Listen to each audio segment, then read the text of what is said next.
Noodles ஆகி, சிக்கி சின்னாமானமாகி, chips ஆகி, சைடிஷ் ஆகி சரிஞ்சேன் அப்படி நான் சொல்லுவேன். ஆனா சுத்த தமிழ் எவ்வளவு அழகா இருக்குது பாருங்க.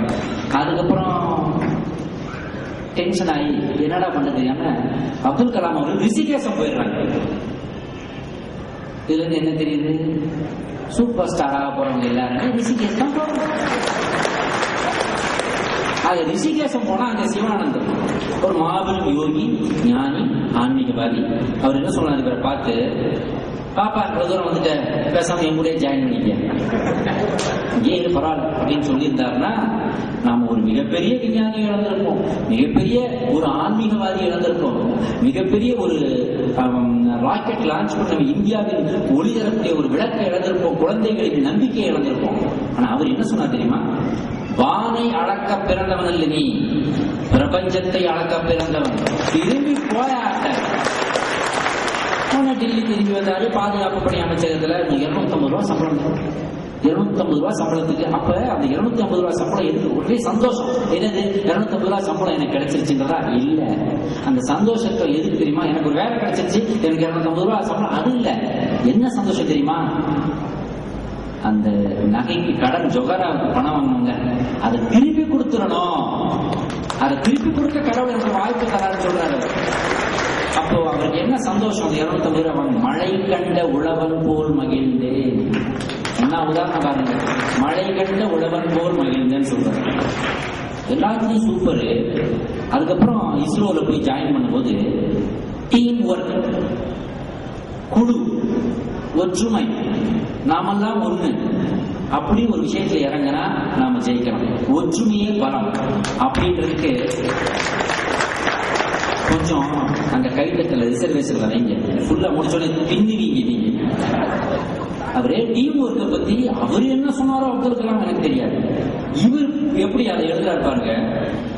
துணியை நீரில் அலசுவது போல் அணியை, அணினா டீம், அணியை அன்பால் அலச வேண்டும்.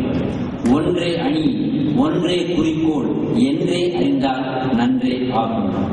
இரு இசைகளின் கூட்டு முயற்சி இன்னிசை, நூல்களின் கூட்டு முயற்சி ஆடை, தாள்களின் கூட்டு முயற்சி புத்தகம், அழகான வார்த்தைகளின் கோர்த்தால் பாடல், அபிநயங்களை கோர்த்தால் ஆடல்.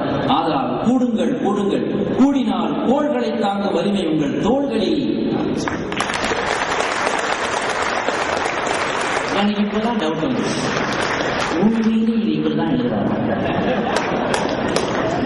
இல்ல மண்டபத்துல யாராவது எழுதி கொடுத்து வந்து இதுவே தெய்வீகம்ன்ற மண்டபம் தான். தொடர்ந்து நல்லா எழுதும்போது டவுட் வந்து கொஞ்சம் 1000 பாட்காஸ்ட் இல்ல, இது 400 பாட்காஸ்ட்.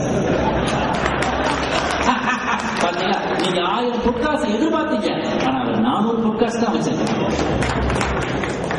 ஆக இந்திய செயற்கைக்கோள் தளம் ஏவுதல்.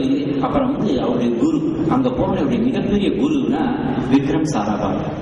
இந்திய செயற்கைக்கோள் ஏவுதளம் என் இதய கதவை எடுத்து வைத்தவர் சாதனை அரசர் சாராபாய்னு சொல்றாரு.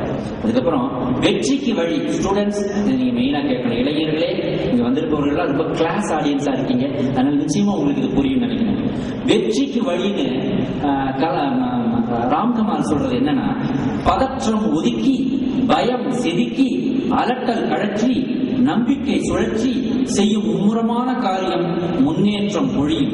வெற்றிக்கு வழி வேறெங்கும் தேட வேண்டாம், உள்முகமாய் தேடு, ஒளிமுகம் தெரியும்.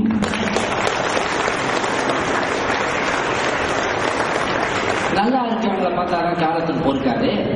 சாராபாய் இயற்கை எழுதி விடுகிறார். நல்ல சாதனைகளுக்கு பிறகு சாராபாய், விக்ரம் சாராபாய் இயற்கை. அதை எப்படி எழுதுறாருன்னா, அவருடைய வருத்தத்தை டாக்டர் எப்படி எழுதுறாருன்னா, சாராபாயின் மரணம் நெஞ்சில் ஆறாத நலம், இதயத்தில் இறங்கிய கனம், காலனின் தோள்கள் தரிசனம் காட்டவில்லையா, கண்ணுக்குள் நிறைந்த வெண்மகன் மண்ணுக்குள் இறையாவதா அப்படின்னு சொல்றாரு. அப்புறம் ஒரு ரோகிணி ராக்கெட்டுடைய லான்ச்சிங் நடந்துட்டு இருக்கும்போது இவங்க எல்லா சயின்டிஸ்ட் எல்லாம் ஒன்னா ஒர்க் பண்ணிட்டு இருக்கும்போது அங்கேயும் இந்த மாதிரி தெய்வீக மண்டபம் மாதிரி போடுறது இருக்கு. ஃபேன் மட்டும்தான் போடுறது, ஃபேன் ஓட்டல என்னமோ தெரியல, அப்படியே வேர்த்து வேர்த்து நெற்றி சொட்டு ஒரு வேர்வை துளி விழுந்த உடனே பெரிய எக்ஸ்ப்ளோஷன் ஒன்று நடக்கும், பெரிய தீ விபத்து ஏற்படுது. அப்ப கூட இருக்கிற சுதாகரன் ஒருத்தர் கப்புன்னு என்ன பண்ணிட்டாரு, நம்ம அப்துல் கலாம் சார் சின்ன உருவமாக தான் இருப்போம், கமல் மாதிரி சின்ன சைஸ் தான். டக்குனு கையில தூக்கி கண்ணாடியை உடச்சு எழுதி போட்டாரு. அப்படி காப்பாத்திருக்காரு அப்துல் கலாம் சார் சுதாகர்ன்ற விஞ்ஞானி. அதாவது தன்னுடைய நன்றியை எப்படி சொல்றாரு பாருங்க. நன்றி கண்ணீரை அந்த நல்ல மனிதனின் ரத்தம் சுட்டும் கரங்களுக்கு காணிக்கையாக்கினேன் அப்படின்னு சொல்றாரு. நீங்க ஃப்ரெண்டுன்னு எழுதி பாருங்க, கடைசி 3 எழுத்து end. FRI fry, chicken fry, mutton fry மாதிரி எஃப்ஆர்ஐ, அதுக்கப்புறம் இஎன்டி போட்டா ஃப்ரெண்டு. கரெக்டா? அப்ப எண்டுன்ற வார்த்தை, அதாவது எண்டு வரைக்கும் கடைசி வரைக்கும் கூட வரவன் எவனோ அவன் தான் ஃப்ரெண்டு. நம்ம எண்டுக்காக உடனே வரவங்க ஃப்ரெண்ட் இல்லை, அதை நோட் பண்ணிக்கணும். அந்த விஷயத்தை அதை சொல்லணும். அப்புறம் அடுத்தாப்புல பார்த்தா அவருடைய அப்பாவோட பிரிவு ஒரே நிறைய எழுதியிருக்காரு. எனக்கு அதை பிடிச்சது 3 வார்த்தை 3 வரி. அப்பா, அவங்க அப்பா வந்து ரொம்ப க்ளோஸ், ரொம்ப க்ளோஸ், அவருடைய ஆன்ம குருனே சொல்லலாம். அவரை பத்தி கலாம் சார் வருத்தப்பட்டதை கமால் சார் எப்படி சொல்றாருன்னா, நான் உயர பாடுபட்டு இன்று உயரம் போனதென்ன. அவ்வளவுதான். எனக்கு கூட எங்க அப்பாவை சரியா நடத்தாதனால நான் ரொம்ப கஷ்டப்பட்டேன். அவர் சாப்பாடு போட்டா சாதா காக்காய் திட்டா அண்டங்காக்காய்க்கு ஏண்டாக்கும்.